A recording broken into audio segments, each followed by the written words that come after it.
Team पाएन हैन प्रोजेक्टको नाम भन त क्लीन वाटर एन्ड सैनिटेशन के हो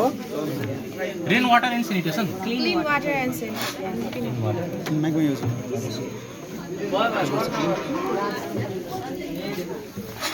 के गर्छ नि यसले हाम्रो चाहिँ के हुन्छ भन्दा अब पहिला आफ्नो फ्याक्ट्री इन्ट्रोडक्सन दिनुभयो Namaste, my name is Arya Paudel and I'm from the Pioneer Secondary English Boarding School. I read in class 9.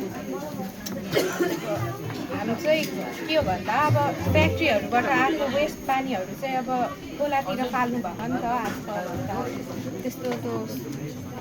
त्यो माथि क्वेसन उठ्यो अब त्यो पानी फोहोर भइसकेकोलाई चाहिँ अब हामीले कसरी युटिलाइज गर्न सकिन्छ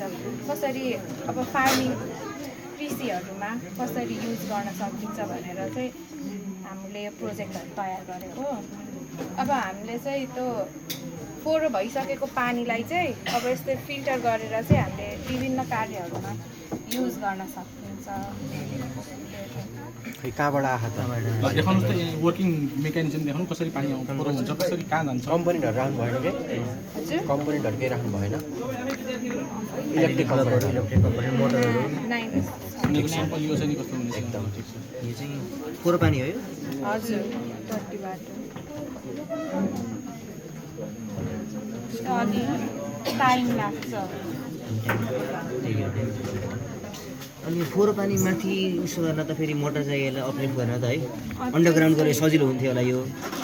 सिधै माथि गर्नु हजुरहरूले होइन प्लान भएन सरी ल बहिनी के अरे मलाई सिम्पल कुरा भन्नु भने चाहिँ अब यसपछि त्यो चाहिँ सफा पानी निस्क्यो त्यति हो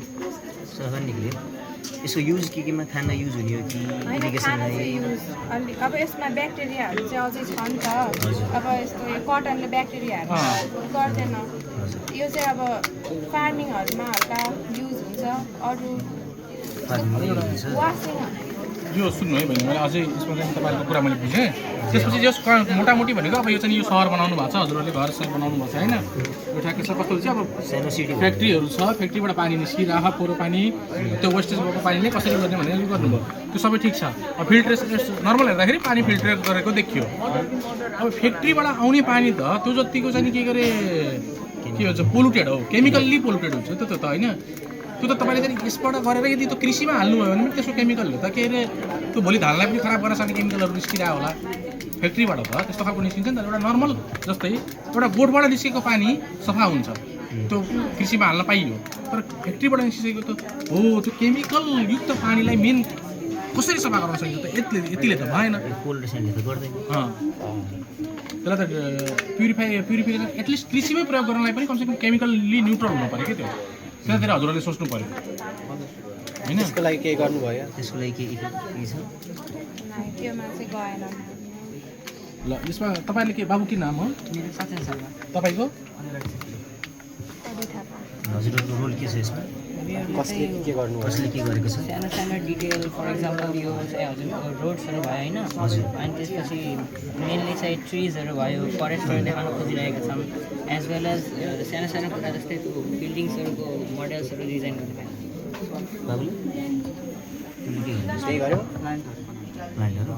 तिम्रो के छ यसमा हामी चाहिँ अब यो बिल्डिङहरूमा कसैले पेपर टाँस्ने कसैले पेन्ट गर्ने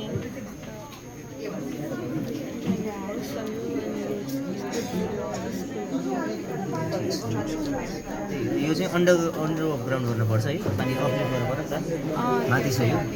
कि चाहिँ यो उसमा कि पर्यो चाहिँ मोटर हुनु पऱ्यो है मोटरले तान्नु पऱ्यो पानीलाई है त ल सक्यो है तपाईँहरूको ल थ्याङ्क यू है थ्याङ्क यू Nice.